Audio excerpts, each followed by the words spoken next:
Vamos iniciar com oração?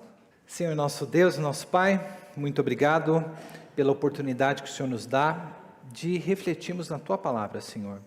Abre o nosso coração, abre o nosso entendimento, para que possamos aprender aquilo que o Senhor tem para nós. E é no nome de Cristo Jesus que nós pedimos a Tua iluminação.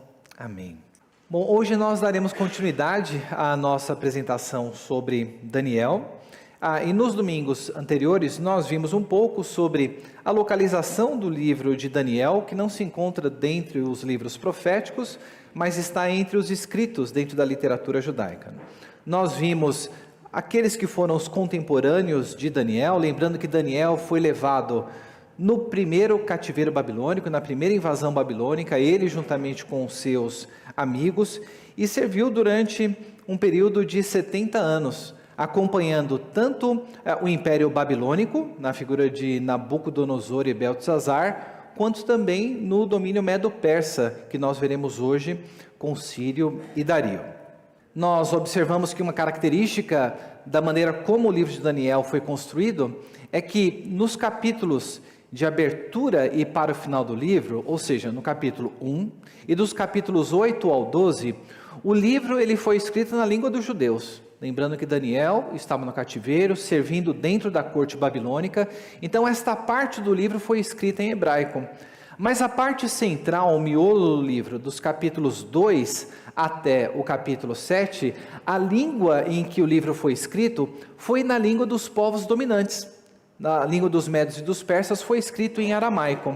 E esta divisão entre o hebraico e o aramaico nos dá essa disposição que eu apresentei aqui para os irmãos, da maneira de nós olharmos como que os capítulos eles estão divididos. Então, uma das coisas que nós vimos no domingo passado é que nesta parte central dos capítulos 2 até o capítulo 7, estes capítulos eles estão organizados de um jeito em que nós conseguimos perceber uns paralelos na história que está sendo contada. Então, nós vimos no capítulo 2 que Daniel vem trazer uma interpretação de um sonho que Deus dá a Nabucodonosor.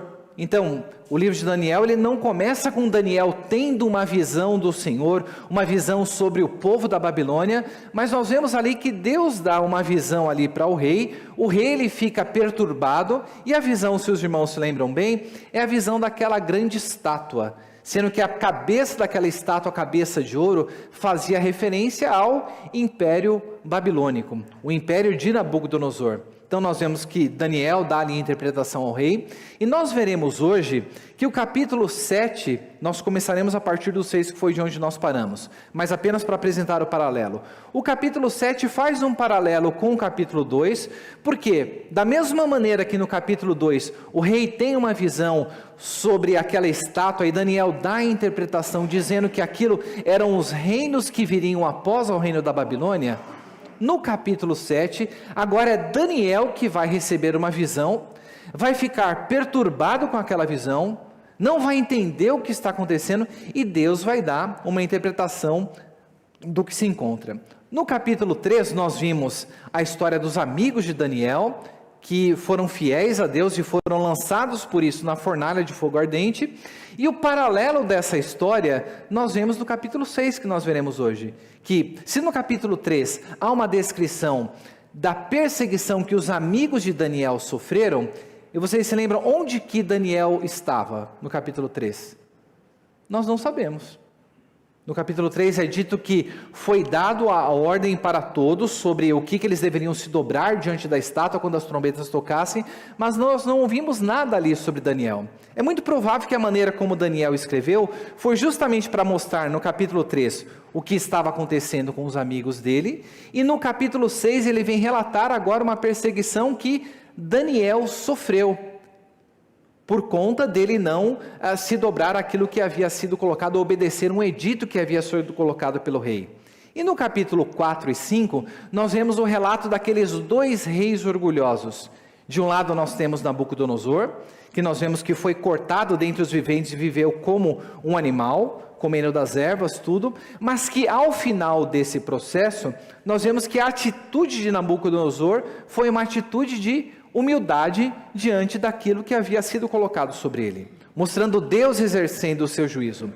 Em contrapartida, nós vimos que no capítulo 5, Belsazar pegou os utensílios do templo, deu uma grande festa, escrito na parede, Mene, Mene, Tekel, Upharsim, foi colocado, e Daniel deu uma interpretação, dizendo que o rei não passaria dele, e Belsazar, Daniel nos diz ali, que ele não se humilhou no seu coração. E o que aconteceu por conta de Belsazar não ter se humilhado no seu coração naquela mesma noite? É dito que naquela mesma noite, ele foi morto, ele foi assassinado, e o seu reino chegou ao final. Então hoje nós veremos aqui, a partir do capítulo 6, como que esses paralelos eles se desenvolvem. E se vocês olharem bem na imagem, nós vemos que no capítulo 1, aqueles jovens são recrutados, são levados do cativeiro babilônico e são colocados para servir dentro ali do reino. E o que acontece? Quando eles estão lá, nós vimos que eles se recusam a participar da alimentação dali do rei, e o que acontece no final? Por eles terem sido fiéis, eles são exaltados, e a exaltação que foi colocada sobre Daniel é que a Daniel foi concedido a capacidade dele interpretar sonhos. No capítulo 3, na mesma linha, é colocada uma ordem para que se prostrassem diante da estátua. Os amigos de Daniel se recusam e eles dizem para o rei: olha, o nosso Deus pode nos livrar, mas ainda que ele não nos livre, saiba que nós não nos dobraremos. Nós vemos que eles não se dobram, são jogados na fornalha. Nabucodonosor vê como o filho dos deuses andando, um quarto homem ali dentro, e nós vemos que ele pede para que eles saiam. Aqueles jovens são livrados por Deus e são exaltados, e ali nós vemos que Nabucodonosor louva a Deus. Então veja, os capítulos 1, 3 e 6, eles seguem um padrão, que é o povo de Deus, quando ele está em exílio, ele enfrentará perseguições. Isso foi nos dias de Daniel, e isso é o mesmo que acontece nos dias de hoje. E qual que foi a atitude de cada um destes servos de Deus? Foi a atitude de fidelidade. No capítulo 6, se você abriu, eu vou adiantar aqui o slide para o 6. Nós vemos que é a história de Daniel na cova dos leões. Observe logo no início do capítulo 6.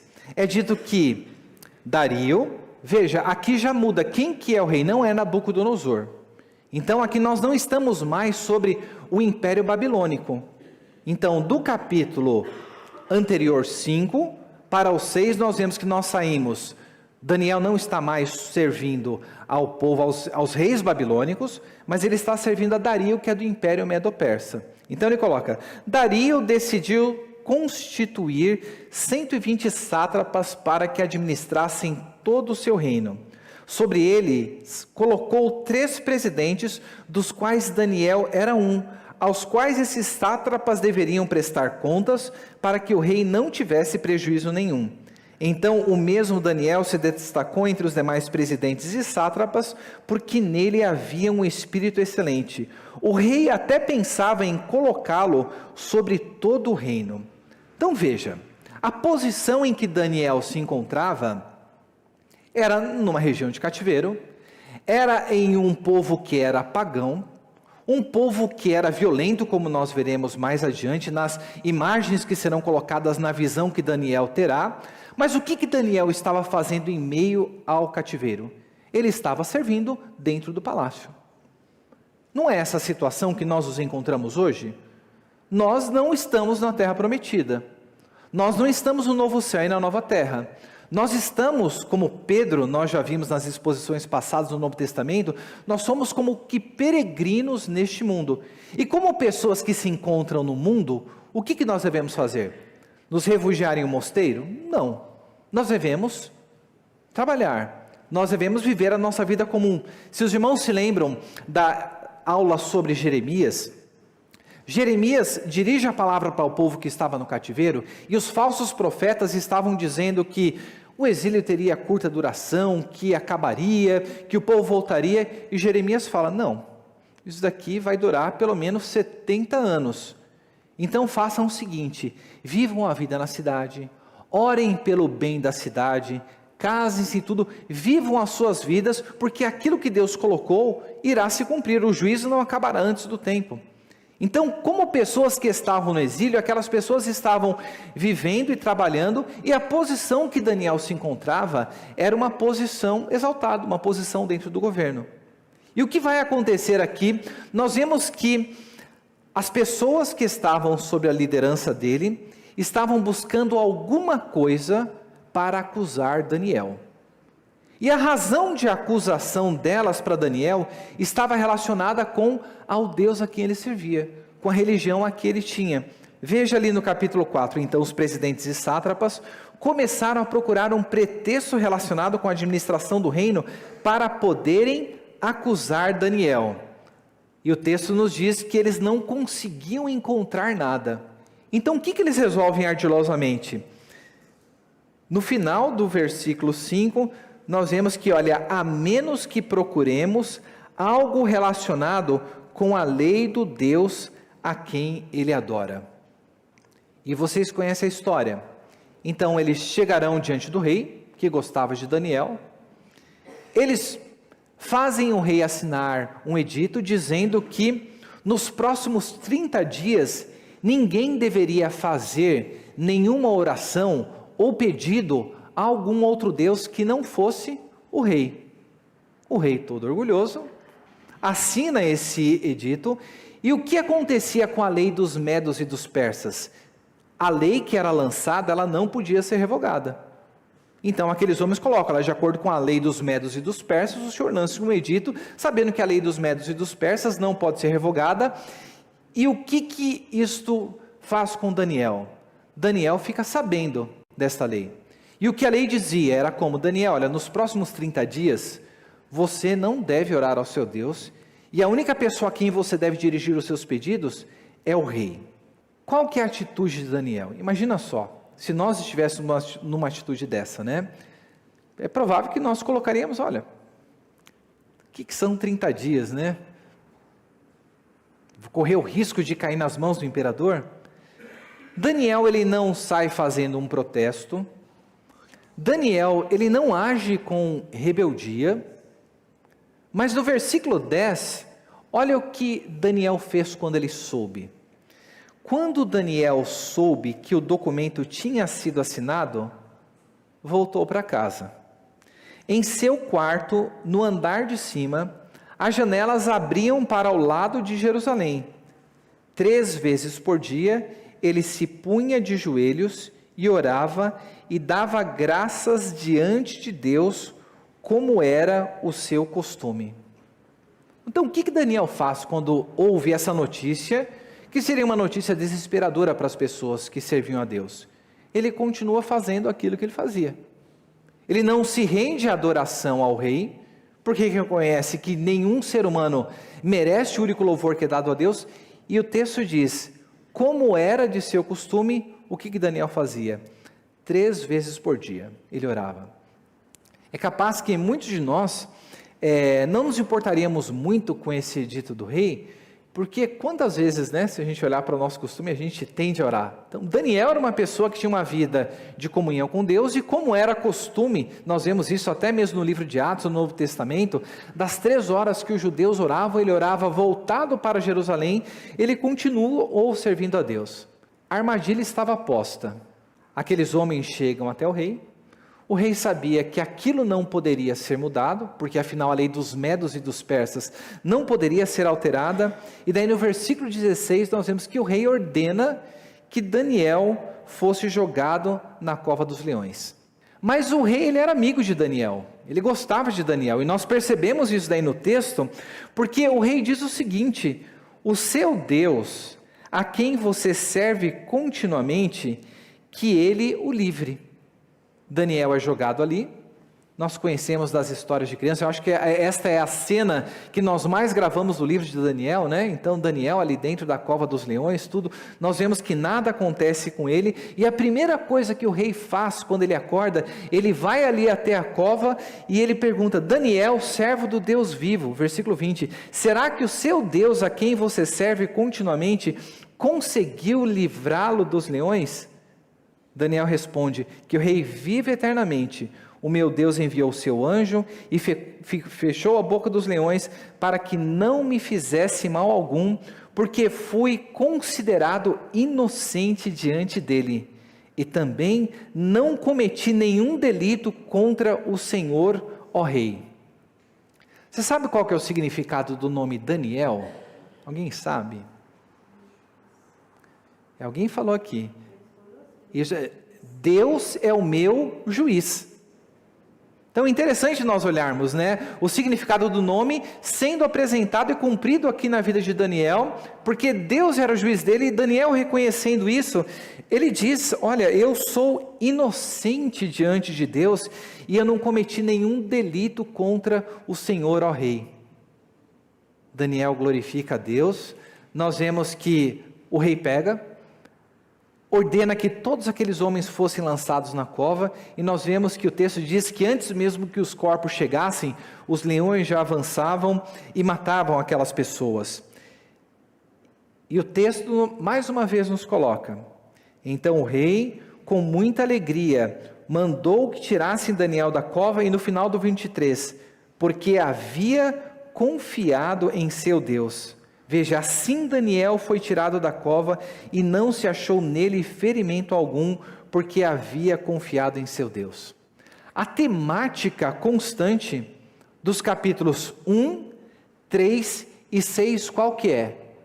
Por que Daniel foi livrado? Daniel confiou em Deus. O que Sadraque e Mesaque disseram para o rei? O nosso Deus pode nos livrar, mas ainda que ele não nos livre, nós não nos dobraremos a ti. Eles confiavam que Deus era poderoso para os livrá-lo, e ainda que não os livrasse, eles permaneceriam fiéis a ele. No capítulo 1, aqueles jovens foram desafiados a assumir os costumes da Babilônia, e ter uma alimentação que era contrária àquela estabelecida pela lei, e nós vemos que, pela fidelidade deles, aqueles jovens foram libertos. Observe, em todos esses pontos, uma ênfase constante é colocada de que os peregrinos, o remanescente do povo de Deus que se encontra no cativeiro, que se encontra na Babilônia, a atitude deles diante da perseguição, o que deveria ser? Confiança permanente no Senhor. Veja, nós tivemos as eleições recentes, e nós vimos quantas pessoas ficaram perturbadas no sentido emocional, né? O que vai acontecer? O que vai acontecer com nós que somos crentes, tudo? Muitos foram à rua fazer os protestos, exercendo a sua liberdade, tudo, mas o que nós vimos aqui na vida dessas pessoas, é que eles estavam debaixo de um governo muito pior do que o governo em que nós os encontramos, e a atitude deles foi uma atitude de confiança do Senhor, e em todos esses casos, nós vemos que no final, Deus traz a libertação a eles, e faz com que o rei novamente exalte o nome do Senhor. Olha no versículo 25, faço um decreto, pelo qual todo o domínio do meu reino, todos tremam e temam diante do Deus de Daniel. Agora olha só um ímpio mesmo, vai falar a respeito de Deus. Porque Ele é o Deus vivo e que permanece para sempre. O seu reino não será destruído, e o seu domínio não terá fim. Ele livra e salva, e faz sinais, e maravilhas no céu e na terra. Foi Ele quem livrou Daniel do poder dos leões. E o texto termina no versículo 18 dizendo, Daniel prosperou no reinado de Dario e no reinado de Ciro o persa. Nós veremos mais adiante que Ciro será aquele que dará o edito para os judeus voltarem para Jerusalém. Aquilo que nós vimos no livro de Neemias, quando as exposições foram realizadas aqui. Então observe, o nome de Deus é glorificado, e o que acontece no final com Daniel? Daniel é exaltado. Como que nós devemos trazer isso, nós cristãos, para hoje? É que servir a Deus é algo que pode custar caro para a gente. E nós precisamos ter consciência que quando nós servimos a Deus, nós nos colocamos na linha de frente contra o reino das trevas. É por isso que quando as pessoas iam até seguir a Jesus, dizendo que ia segui-lo, ele falou, olha, faça bem as contas, antes que você venha me seguir. E muitas pessoas pensam que a vida cristã vai ser uma vida marcada por facilidade, quando na realidade que servir a Deus pode custar muito caro e pode custar até a nossa própria vida. Veja, hoje, domingo de missões, as ofertas coletadas para missões, quantos missionários não são mortos e não são perseguidos? Quantos cristãos não têm a sua liberdade restringida e a sua vida ameaçada pelo fato de servirem a Deus? Mas a despeito dessa realidade, nós vemos que o Deus a quem nós servimos, Ele é o Senhor sobre todos e é capaz de libertar o seu povo.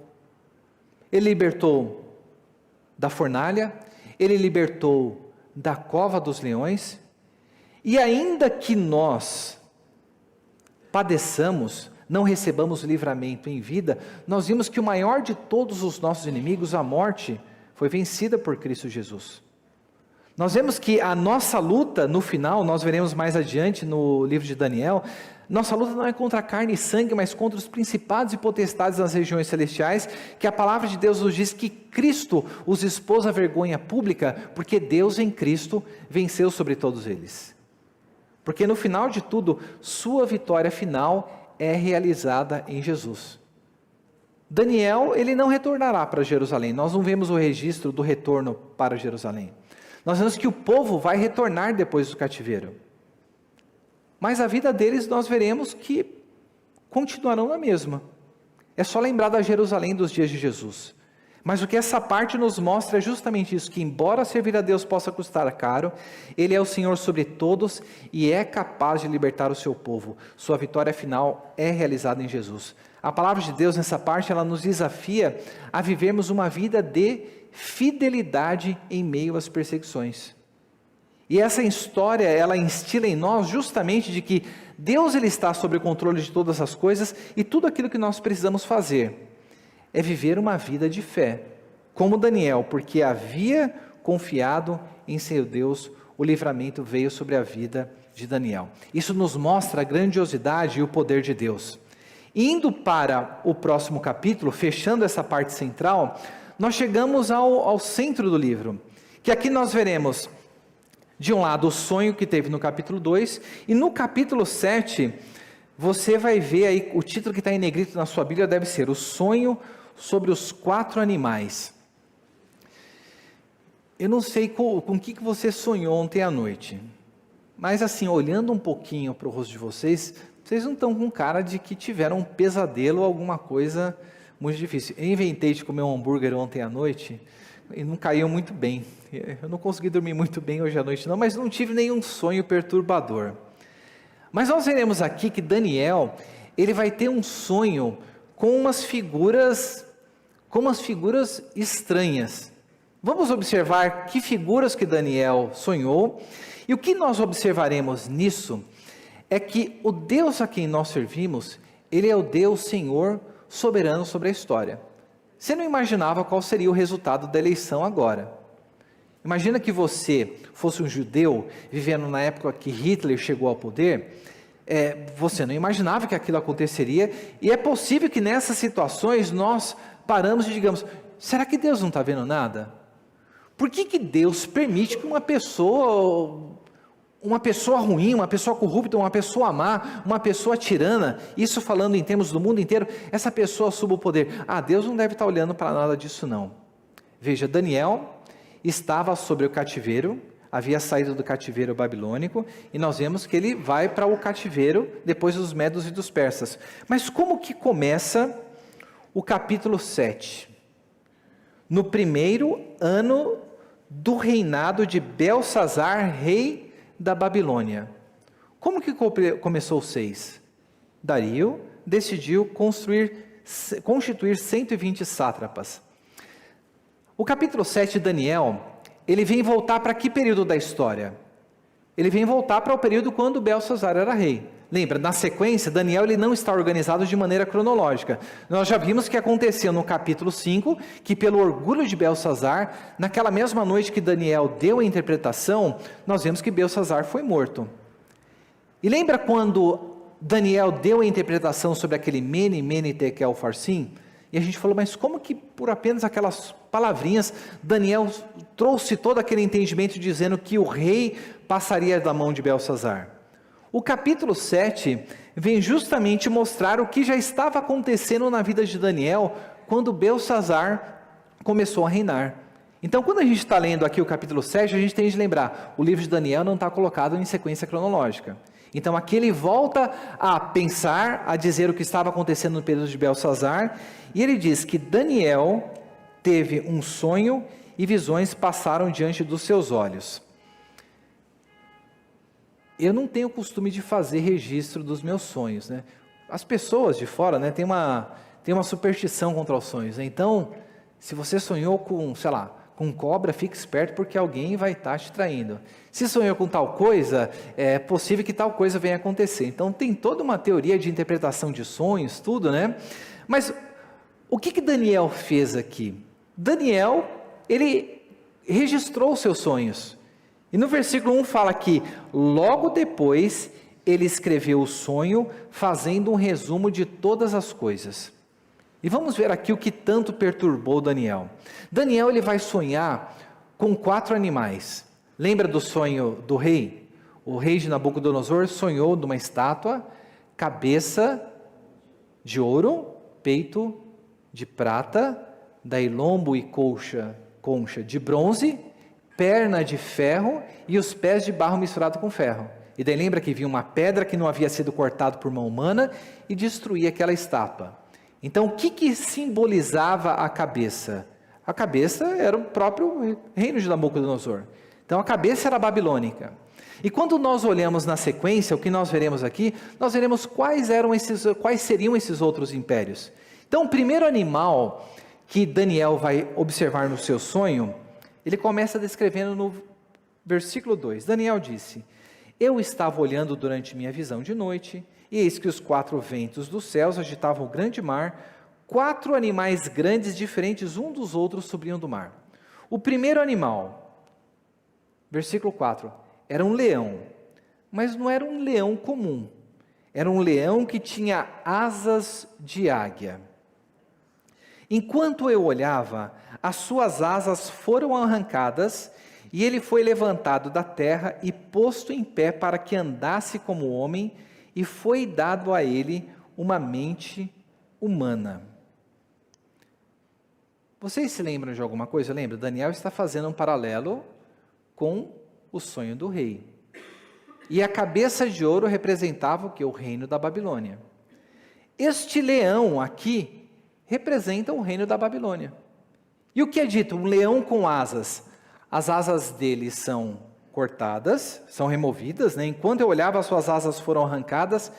E olha só, aquele leão que era um animal, ele foi levantado da terra e posto em pé, para que andasse como um homem, e foi dado a ele uma mente humana. Teve algum personagem aqui nessa história que era o representante de um reino? Por conta da sua arrogância, suas asas foram como que cortadas. Ele começou a viver entre os animais, e depois de um tempo, a consciência retornou a ele, ele voltou ao seu reinado. Então esse leão está fazendo uma referência a quem? Ao próprio reinado de Nabucodonosor. Então, nesse primeiro animal que Daniel viu aqui, é uma representação justamente do Império Babilônico, da figura de Nabucodonosor. Versículo 5. A seguir, apareceu um segundo animal semelhante a um urso, ao qual se levantou sobre um de seus lados, na boca entre dentes trazia 3 costelas, e lhe dizia: levante-se e devore muita carne. Primeiro animal, um leão, o segundo animal, um urso. Nós não temos tempo para olhar detalhadamente, mas este urso é uma representação. Qual foi o império que veio depois do Império Babilônico? Lembra de Dario e Ciro? O Império Medo-Persa. Então, nessa visão aqui, o que estava sendo mostrado é que o próximo animal, que é o próximo reinado que viria, seria esse do urso, uma representação do Império Medo e Persa. E o versículo 6 vem falar de um terceiro animal, que era um leopardo. Qual que é a característica? Quando você pensa no leão e no urso, a principal característica deles é o quê? É a força, não é? Então, o leão, o rei das selvas. Você vê um urso quando está de pé pode chegar à altura de uns 3 metros, aquela força terrível. Mas quando você pensa em um leopardo, lembra lá dos documentários do Discovery Channel. Qual a primeira coisa que vem à mente quando você pensa em leopardo? É velocidade. Então, rapidez. Então, este animal, o próximo animal, o terceiro, que Daniel vai observar no seu sonho, versículo 6, depois disso continuei olhando, e eis que apareceu um outro animal, semelhante a um leopardo.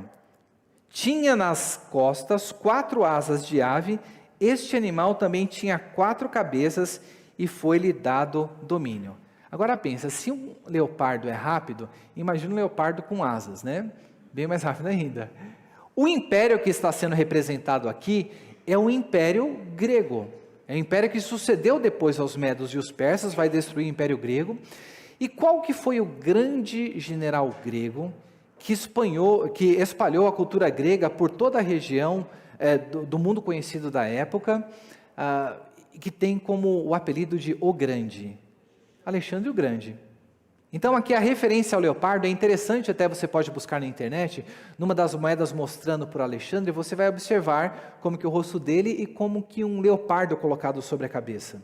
Então a figura representando deste jovem que na sua juventude conseguiu realizar grandes conquistas, chegando até mesmo próximo da Índia quando ele foi destruído. E depois que houve a morte de Alexandre o Grande, nós vemos que ele morreu assim, como se fosse de uma febre, então não morreu em batalha nada. O reino dele foi dividido em 4 partes. E um deles, o famoso Ptolomeu no Egito, onde teve a biblioteca de Alexandria, nós vemos que eles continuaram seu domínio, mas um domínio menor. Então essas 4 cabeças, justamente referindo ao Império Grego, na figura de Alexandre o Grande, depois dos seus imperadores, e depois o versículo 7, nós vemos que vai terminar com um outro animal que é difícil até de descrever, como uma besta. Versículo 7, depois disso, eu continuava olhando nas visões da noite, e aparecia um 4º animal. Olha as palavras que Daniel vai usar para descrever esse 4º animal. Terrível, espantoso e muito forte. Tinha grandes dentes de ferro. Ele devorava e fazia em pedaços, e pisava com os pés o que sobrava.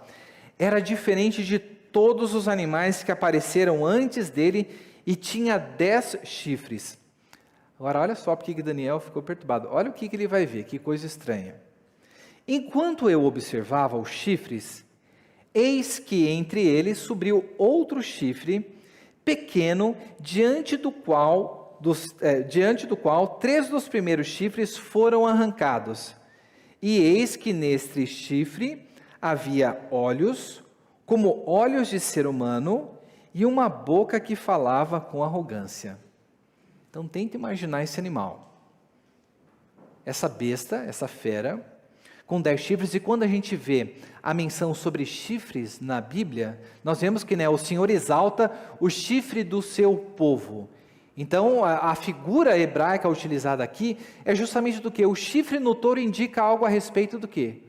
Um touro com chifre cortado é um touro fraco. O chifre é justamente a expressão da cabeça do touro levantada, do seu poder. Então essas menções que estão colocadas aqui é que ele vê este animal, e nós vemos que ele era muito forte, e dentre eles um dos chifres ali pequeno sobe, e a característica desse chifre tinha olhos e tinha boca. Que coisa estranha isso daqui que Daniel visualizou. E este império, nós vemos que ele faz referência.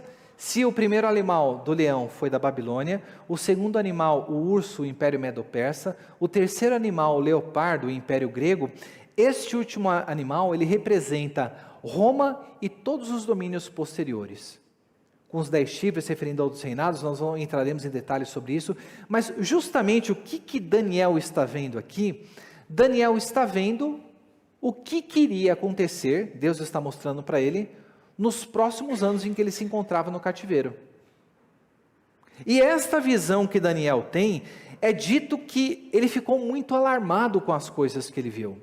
Para muitas pessoas que não creem no poder das Escrituras, que ela foi inspirada por Deus, diz que isso aqui não foi escrito por Daniel, foi escrito muito tempo depois que os eventos já haviam acontecido, mas o que Daniel estava recebendo aqui, era uma visão das coisas que estavam para acontecer.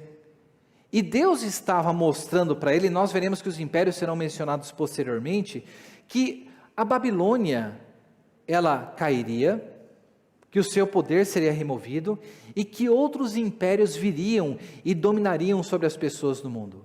Mas diante de tudo isso, diante de toda essa maldade, dessa besta com os dentes de ferro, Daniel tem uma visão muito importante, que ele sai da visão dessas bestas e ele tem uma visão do trono celestial. Ele vai ter uma visão a respeito de Deus, a respeito do seu ungido, a respeito de uma figura que vai ser chamada aqui como Filho do Homem, e que ele nos dá uma representação do final da história. Observe o que acontece a partir do versículo 9. Continuei olhando, até que foram postos uns tronos, e o ancião de dia se assentou. Sua roupa era branca como a neve, e os cabelos da sua cabeça eram como lã pura. O seu trono eram chamas de fogo, e as rodas do trono eram fogo ardente, um rio de fogo manava e saía diante dele. Milhares de milhares o serviam, e milhões de milhões estavam diante dele, e foi instalada a sessão do tribunal, e foram abertos os livros. Daniel tem uma visão do trono celestial, desse ancião de dias, de diversas pessoas o servindo, e ele fala que o tribunal foi estabelecido, e os livros foram abertos. Observe que ele continua dizendo: continuei olhando, por causa do som das palavras arrogantes que o chifre proferia. Fiquei olhando e vi que o animal foi morto, e o seu corpo foi destruído e entregue para ser queimado. Quanto aos outros animais, foi-lhes tirado o domínio, mas foi-lhes dada prolongação de vida por um prazo de um tempo. Eu estava olhando nas minhas visões da noite, e eis que vinha com as nuvens do céu alguém como filho do homem. Ele se dirigiu ao ancião de dias, e o fizeram chegar até ele. Foi-lhe dado o domínio e a glória e o reino, para que as pessoas de todos os povos, nações e línguas o servissem. O seu domínio é domínio eterno, que não passará, o seu reino jamais será abalado, será destruído. Então, o que Daniel tem? Daniel tem uma visão do trono, e a visão que ele tem é da vinda deste Filho do Homem, que se dirige ao ancião de dias, assenta-se ao seu lado, e é dito que o domínio dele seria um domínio eterno. O que Daniel está vendo aqui, Deus está colocando sobre perspectiva, é que por mais que os reinos do mundo eles se levantem, o reino do Senhor ele será estabelecido. O reino do Senhor será estabelecido e jamais poderá ser abalado. E a figura que é utilizada, Jesus Cristo, no Evangelho de Mateus, vocês podem ler depois no capítulo 26, Jesus Cristo vai fazer uma menção a essa passagem, quando Jesus é levado ao Sinédrio, e aqueles sumos sacerdotes, anciãos, aquelas pessoas que estavam julgando Jesus, que acharam testemunhas falsas para lançar acusação sobre ele, falam: se você é o Cristo, fala para a gente. E o que Jesus Cristo diz? Vocês verão, o que vocês verão é o Filho do Homem vindo nas nuvens com poder e glória. Jesus Cristo faz uma menção desse texto aqui de Daniel, mostrando e aplicando a ideia do Filho do Homem como sendo ao próprio Jesus Cristo. E quem que eram as bestas? Quem que eram aqueles que se levantavam? A própria liderança religiosa judaica. Então, o que nós vemos aqui é que Daniel está nos mostrando que Deus ele é o Senhor da história. Às vezes a gente fica perturbado com as coisas que acontecem no mundo, mas o que Daniel, todo o livro de Daniel está mostrando aqui, em especial no capítulo 7, é que nenhuma das coisas que acontecem fora do domínio e da soberania de Deus. Os governantes que são colocados, que estão no poder, nós exercemos o nosso direito de voto e nós votamos. E nós achamos que é o quê? Pelo nosso esforço, pelas campanhas que eles chegam até o poder. Mas nós vemos que essas pessoas só estão onde estão, tanto bons, entre aspas, porque não tem bons quanto maus, porque Deus ali os coloca, porque Deus está cumprindo o seu propósito. E a gente nunca pode perder isso daí de vista, porque Deus, Ele reina sobre todas as nações, e o que a visão do trono nos mostra, é que por maior que seja a violência, o sangue, a corrupção, que esses reinos humanos representados por estas feras, por essa besta, eles se mostram, Deus reina sobre todas as nações, e finalmente derrotará seus inimigos por meio da vinda do reino de seu Filho, que se fez carne na pessoa de Jesus Cristo. Nós jamais podemos perder isso daí de vista, porque o que Daniel e Deus está mostrando para Daniel, é que Deus fala que essas coisas são coisas que estão para acontecer mais para frente. Não dá tempo da gente ler o texto, mas na sequência, tem um homem que vai dar a interpretação para Daniel das coisas que está acontecendo e vai falar sobre aquele chifre pequeno, que tinha olhos humanos e bocas, e ali é dito que a respeito daquele chifre, ele fará coisas terríveis, como versículo 25, ele falará contra o Altíssimo, oprimirá os santos do Altíssimo, tentará mudar os tempos e a lei, e os santos serão entregues nas mãos dele por um tempo, tempos e metade de um tempo, mas depois será instalada uma sessão do tribunal para lhe tirar o domínio, para destruir e o consumir até o fim. Nessa parte, muitos estudiosos, eles pegam e associam que houve um cumprimento disso na figura de Antíoco Epifânio, que foi um general, que ele invadiu Jerusalém, ele, na região do templo, ele profanou a região do templo, ele assassinou no pátio do templo diversos judeus, sacrificou uma porca onde o sacrifício era realizado, contaminando aquele local, e mudou tempos, a forma da adoração a Deus, realizando todas essas coisas, levantando-se contra o Altíssimo, oprimindo os santos, tentando mudar tempos e leis, e os santos foram entregues em sua mão. Há outros que pensam que isso aqui faz uma menção também ao que aconteceu no ano 70 com a cidade de Jerusalém, quando Tito invadiu Jerusalém e destruiu completamente Jerusalém, destruiu o templo como um todo.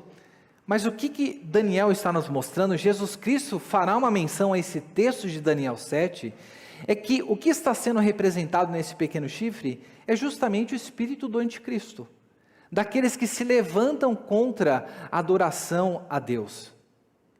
E o que nós vemos aqui é que ele prevalecerá por um tempo, porque é dito que os santos serão entregues nas mãos dele por um tempo, outro tempo e metade de um tempo. Toda essa linguagem simbólica sobre Daniel.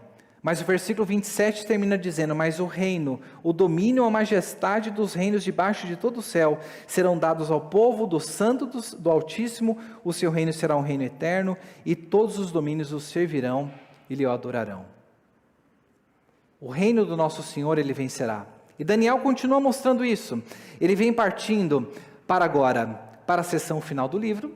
No capítulo 8 nós veremos, você lê depois essa visão, Daniel vai ter uma visão de 2 outros animais, de um carneiro e de um bode, e a menção que está colocada a ele é o Império Medo-Persa e o Império Grego. E algo interessante vai ser mostrado aqui no versículo 20.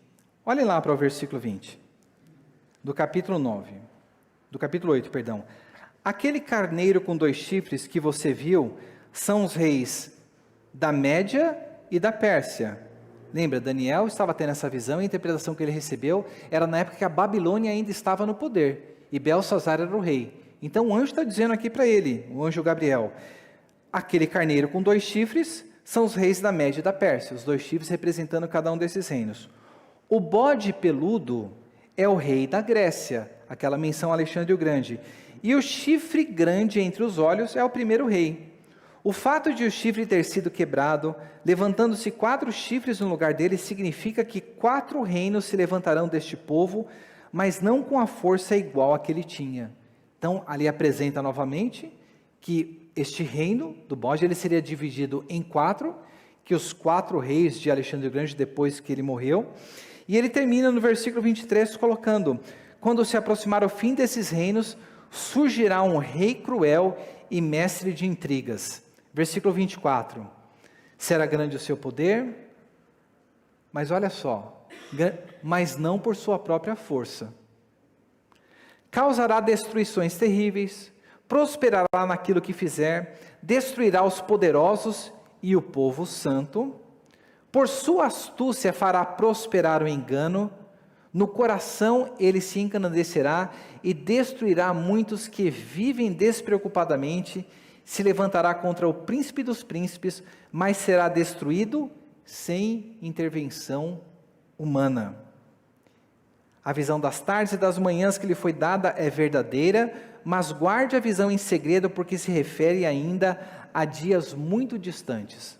Daniel estava tendo uma revelação do que aconteceria no futuro. E qual foi o final disso? Imagina que você tivesse essa visão, Gabriel tivesse dados aí, a gente fala, nossa, que privilégio, né?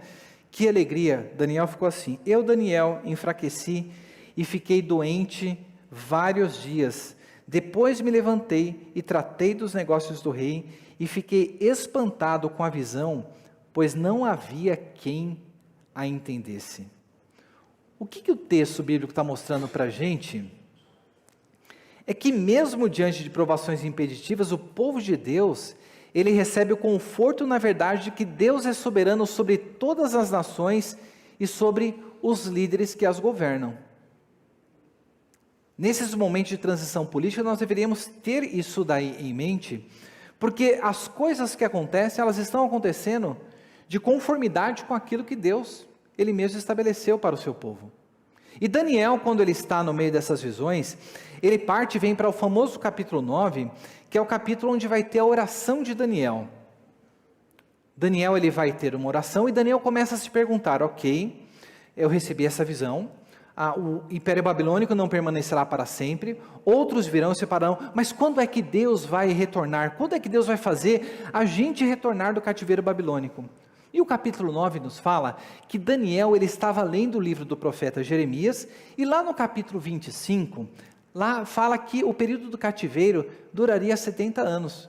Então Daniel, fazendo a leitura do livro de Jeremias, ele chegou à compreensão, ele falou, e Deus, quando que o Senhor vai restaurar o teu povo? E aí Daniel, ele faz uma oração bela, leia depois essa oração, onde Daniel, ele confessa os pecados do povo, e ele inclui juntamente com o povo. E ele reconhece que Deus, ele é um Deus a quem pertence a justiça. Lembra o nome de Daniel?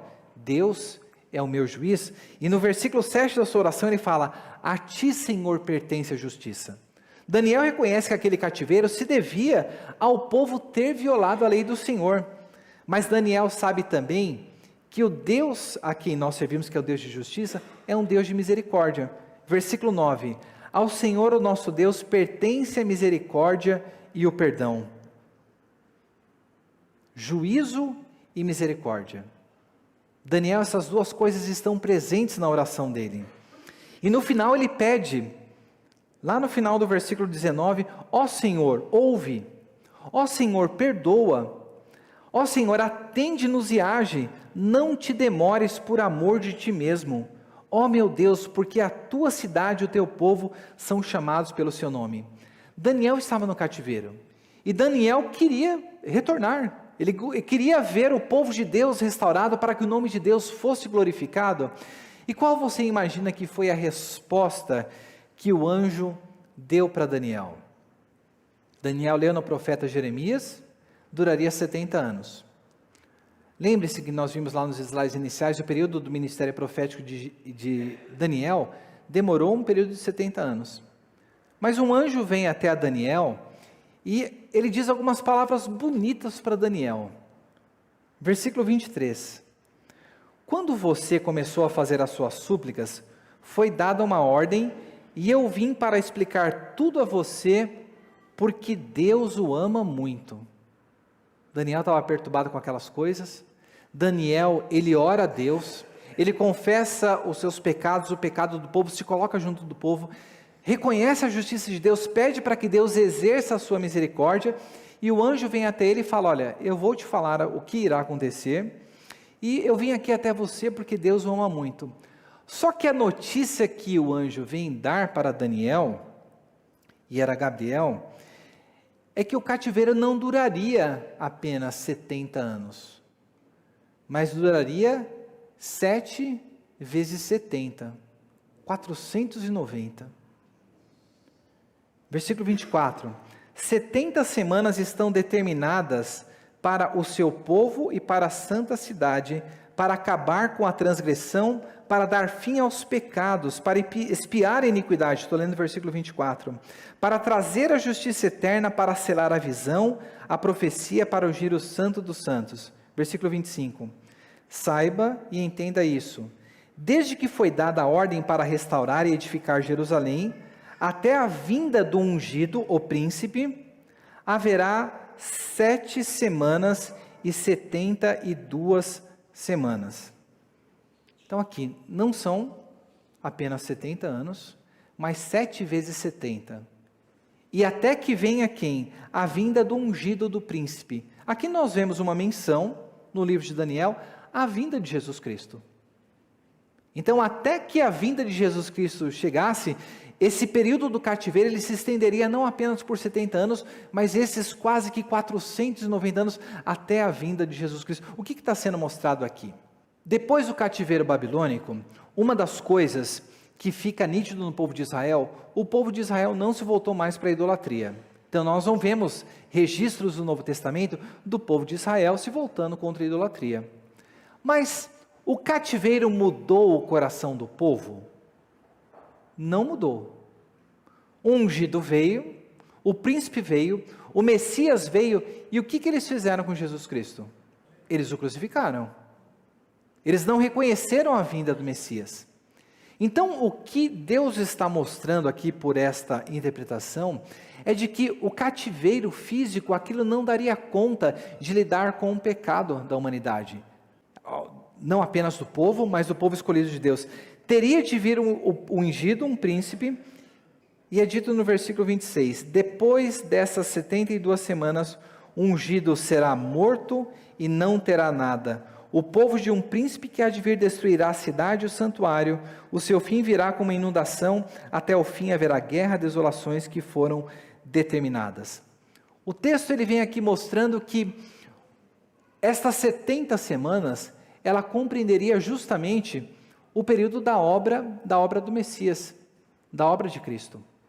E este período só terminaria quando o Senhor, não apenas o seu ungido viesse, o seu ungido morresse, mas quando ele retornasse para exercer o seu juízo sobre todas as nações. Quando a gente pega para ver as interpretações sobre as 70 semanas, há diversas pessoas que tentam dar interpretações literais para isso, mas o que está sendo mostrado justamente é o que? A vinda de Cristo Jesus, ela que por fim lidaria com um problema do seu povo. Não apenas o cativeiro babilônico. E o texto ele vai terminando aqui dos capítulos 10 a 12, vem uma descrição de diversos reinos, nós não entraremos dentro de cada um deles, mas no capítulo 10 tem algo interessante que eu quero destacar para os irmãos, porque é dito que no capítulo 10, no 3º ano de Ciro, Daniel ele terá uma outra visão. Nós não veremos o detalhe aqui dessa visão, mas nós vemos que um anjo ele virá até a Daniel para dar a interpretação, mas ele vai ser impedido por um período de 21 dias. Capítulo 10, depois você lê em casa para ver o que é esta visão que Daniel teve. No capítulo 10, no versículo 13, no final do versículo 12, nós lemos o seguinte: não tenha medo, Daniel, porque as suas palavras foram ouvidas desde o primeiro dia em que você dispôs o coração a compreender e a se humilhar na presença do seu Deus. Foi por causa dessas suas palavras que eu vim. Mas o príncipe do reino da Pérsia me resistiu durante 21 dias. Porém, Miguel, um dos príncipes mais importantes, veio me ajudar e eu fiquei ali com os reis da Pérsia. Agora vim para fazer com que você entenda o que vai acontecer com o seu povo nos últimos dias, porque a visão se refere a dias ainda mais distantes. Então, este anjo vem dar a interpretação para Miguel, mas ele é impedido por quem? O texto diz, pelo príncipe da Pérsia, mas o príncipe do reino da Pérsia me resistiu durante 21 dias. O que nós vemos retratado aqui, você levantou a mão, presbítero? Então, o que ele está dizendo é que ele ficou confuso porque o povo não voltou depois do cativeiro, no período em que Ciro está, que não dá os 70 anos, tudo. Mas o que o anjo diz? O anjo diz que essa libertação não seria os 70 anos, seria 7 vezes 70. O que ele estava mostrando que não era o retorno do povo para Jerusalém que traria a libertação dos pecados. O que aconteceu quando o povo voltou para Jerusalém? Neemias retorna, Esdras vem antes, o templo é edificado, depois vem Neemias, as muralhas são erguidas, Neemias realiza toda aquela reforma, e o que acontece no final? Nós vemos o povo continuando com os casamentos mistos, nós vemos o povo deixando de trazer o sustento que deveria trazer ao templo, e nós vemos o povo continuando a vender coisas no sábado, as muralhas da porta. E Neemias, quando ele olha para tudo isso, ele fica revoltado. Nós vemos até que ele age violentamente contra aqueles que haviam realizado os casamentos mistos. Então toda aquela reforma que foi realizada, o povo prometeu cumprir a aliança, prometeu não se misturar com os povos, com dar as ofertas, com guardar a lei do Senhor, mas nós vemos no final do livro de Neemias, terminando com um grande fracasso. Então tudo aquilo foi construído, mas o povo continuou a não servir ao Senhor. Então a grande reforma, que é para isso que o cativeiro deveria lidar, que era lidar com o coração do povo, não era o cativeiro físico, o cativeiro não realizou isso aí mesmo. As pessoas voltaram depois de 70 anos, continuaram com a sua vida de impiedade, e nada mudou na vida do povo. Então, toda esta imagem era para apontar para o quê? A necessidade da vinda do príncipe, do ungido, do Messias, que esse finalmente é o que promoveria a verdadeira libertação do seu povo, e não apenas uma mera libertação física do local geográfico lá da Babilônia para a região de Jerusalém. Então é justamente essa imagem de ver esse setembro que o anjo vai mostrar. Daniel, você não vai voltar para Jerusalém não, o povo vai voltar, mas esse período é 7 vezes 70, e é necessário que isso se cumpra até que venha quem? O príncipe ungido. Esse príncipe, esse ungido será morto, e as coisas são todas escritas ali. Então tudo isso no livro de Daniel está apontando para a necessidade, para a vinda desse príncipe, desse ungido, desse filho do homem que foi descrito lá no capítulo 7, na visão que Daniel teve do grande trono. Ok? E continuando aqui para o final, porque o nosso tempo já deu, eu sabia que seria impossível conseguir terminar todas essas coisas, mas a ideia é para dar um panorama. O que a gente vê no final dessas coisas todas do capítulo 10, Daniel vai novamente realizar uma descrição destes reinos, Babilônia, Medo-Pérsia, Grécia, Roma, aquele grande rei que se levantaria e pronunciaria coisas terríveis com o reino de Deus, mas ele termina apontando para com juízo e com a mensagem de esperança. Vamos ver lá no final do capítulo 12, para a gente finalizar, o que é dito. Nesse tempo se levantará Miguel, o grande príncipe defensor dos filhos do povo de Deus, quando os reinos se levantarem todos contra o povo de Deus, né? Então, um grande príncipe defensor dos filhos do povo de Deus, e haverá tempo de angústia, como nunca houve desde que existem nações até aquele tempo. Mas naquele tempo o povo de Deus será salvo, todo aquele que for achado inscrito no livro. Muitos dos que dormem no pó da terra ressuscitarão, uns para a vida eterna, outros para a vergonha e horror eterno. Os que forem sábios resplandecerão como o fulgor do firmamento, e os que conduzirem muitos à justiça, brilharão como as estrelas, sempre eternamente. Quanto a você, Daniel, encerre as palavras e cerre o livro até o tempo do fim. Muitos correrão de um lado para o outro, e o saber se multiplicará. Veja que Daniel aqui, o que o anjo está dizendo para ele, não era algo relativo meramente ao retorno para Jerusalém. Ele está apontando para os fins dos tempos, porque ele está falando que uns ressuscitarão para a vida eterna, enquanto outros para o horror eterno. E o livro termina nos dando essa ideia que Deus, que conhece o futuro de antemão, e reina soberano sobre a ascensão e queda de todos os reinos, é o que a gente vai ver na descrição dos capítulos 10 e 11. Grandes e pequenos, ele dirige a história de acordo com o seu plano providencial. A mensagem do todo do livro de Jeremias, do livro de Daniel, é que é justamente dar esperança para um povo que está no cativeiro.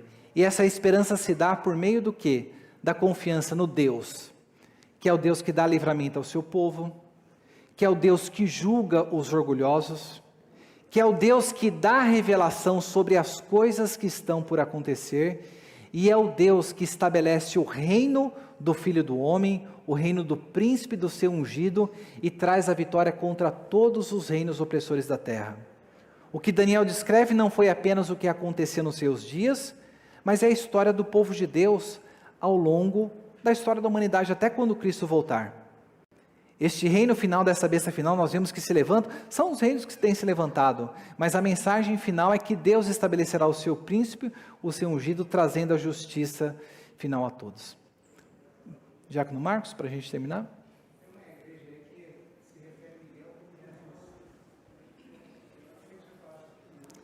Sim, Miguel é Miguel e Jesus é Jesus. Então, Miguel é um anjo. Então, essa interpretação é justamente, se eu não me engano, acho que é Testemunhas de Jeová, para colocar Miguel como Jesus, ou até mesmo os adventistas, é uma confusão do que está presente dentro dessas profecias, porque Miguel é justamente colocado como, a palavra Miguel significa até uma pergunta, Miguel, o prefixo para quem é como Deus. Então, quem é Deus ou quem é como Deus? Então, ele é um dos anjos das hostes celestiais, e nada que nesse texto aponta uma indicação no livro de Daniel para uma correlação, colocar Jesus Cristo como sendo Miguel. Mas o que a gente vê, o próprio Jesus fazendo uma referência a profecias de Daniel, e mais especificamente a Daniel no capítulo 7, onde ele faz a menção ao Filho do Homem, vocês verão o Filho do Homem vindo na nuvem com poder e glória, fazendo uma referência a ele, apontando isso de maneira distinta. Então, Miguel e Jesus são, um é um ser criado, e outra a segunda pessoa da Trindade, o Deus encarnado.